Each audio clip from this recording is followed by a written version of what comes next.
evening and welcome to News Channel 8. I'm Jerome Aegean, and in tonight's top stories, Ibison flood. The health commissioner of the United States Virgin Islands has turned in her resignation, and it has been accepted by John D. Young Jr., the governor of the territory. Here now is Glenn Drake reporting on this matter. Thank you. I'm here at the legislature with Senator Nellie O'Reilly, where I know a major concern of yours has been the HIV, the distribution of AIDS, and now the commissioner is now resigned, and I know that you had some comments on that. And what's your take on that whole situation? Well, I was surprised to hear that the commissioner was asked to resign. I mean, the reality is that we had heard that rumor a few weeks ago, and then, you know, I thought it was just that, a rumor. But I think that what we need to focus on is really what happened with the lack of medication to our HIV patients. And I can see her as the head of the department taking the brunt of the responsibility, but we need to dig deeper. Who were the individuals responsible for managing that grant program? Who was the financial officer? Who was responsible for the submission of receipts to HRSA, the grantee? I'm sorry, the grantor, and who dropped the ball? And this isn't the first time this has happened. So, you know, it concerns me that we, again, have neglected the health of our HIV patients. But I'm more concerned about the mismanagement of the federal monies, and in terms of getting the reimbursement of expenses back to the territory. I spoke to some of the officials, the individuals who manage this grant for us in Washington, D.C. I believe that they're also visiting the territory as we speak. And one of the things that they expressed was the lack of communication between our Department of Health and their office, and also the lack of submission of receipts in a timely manner. And one of the problems that the territory faces is the fact that if we are not prompt in submitting receipts to the person who's responsible for sending the monies to the territory, and we do not pay our vendors on time, we are going to end up in the same situation we see ourselves now with the HIV patients, because the providers are not willing to release medication to the territory because of our history.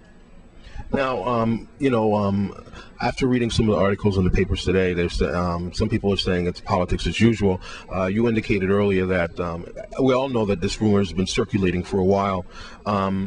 From a political perspective, do you think that had something to do with it, or just?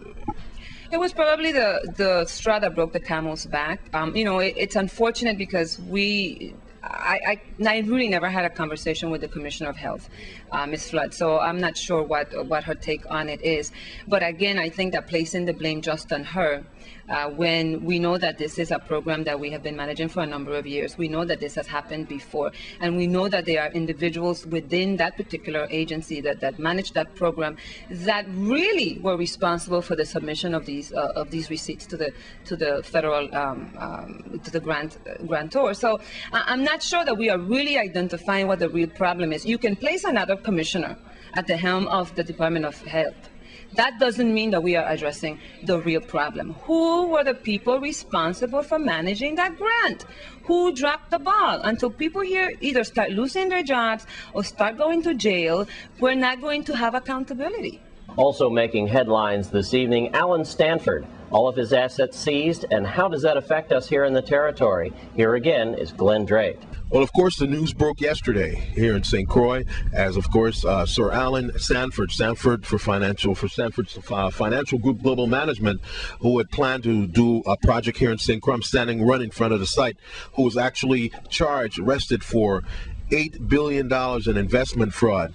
Of course, I'm right at the site right now where he had planning, and like I indicated, building the future site of the Financial Group Management headquarters here. You can look over and see the gate is still closed. There's some construction workers, standing at the gate. I don't see any security here, but of course, that's what's happening right now.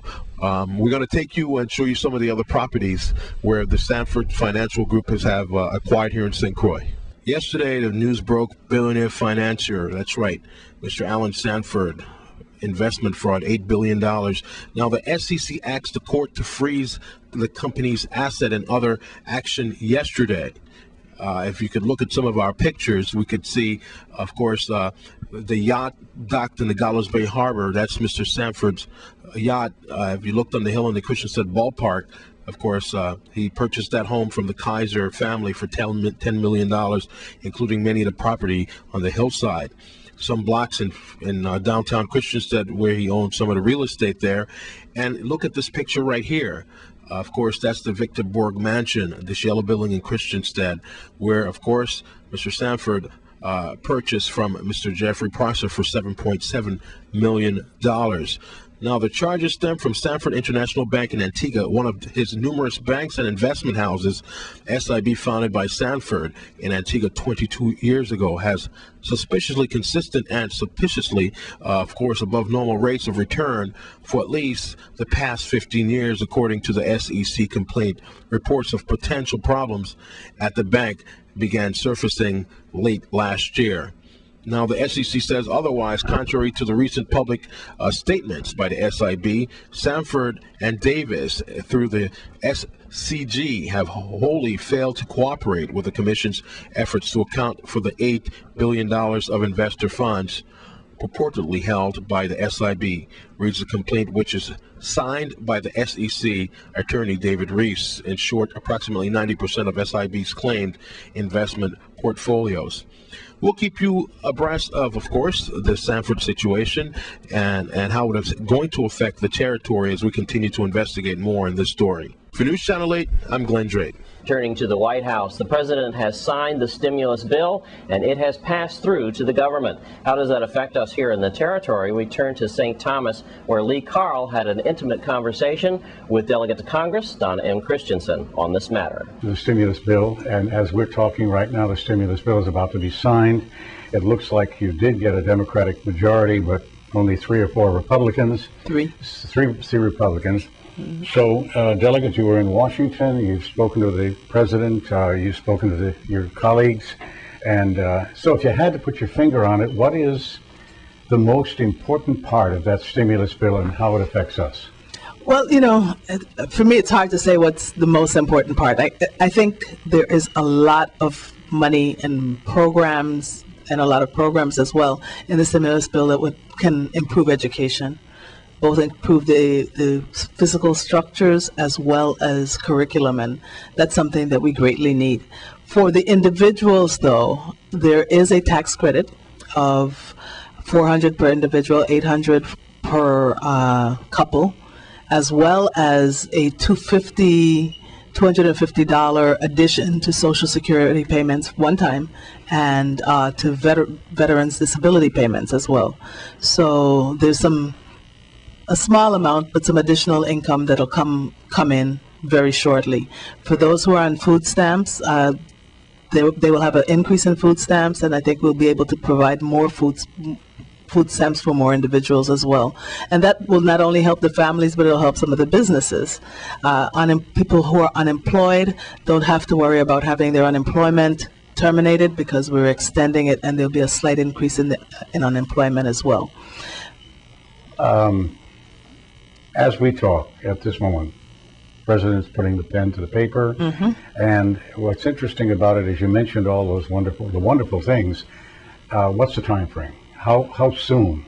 And that's what the average person would ask you right away if they met you on the street. Say, Delegate Christensen, what's the time frame? When do I get this? I know, because so many people waited almost an entire year to get their stimulus checks. Yeah. I am not sure when that tax credit will come in. It probably would come with a tax refund.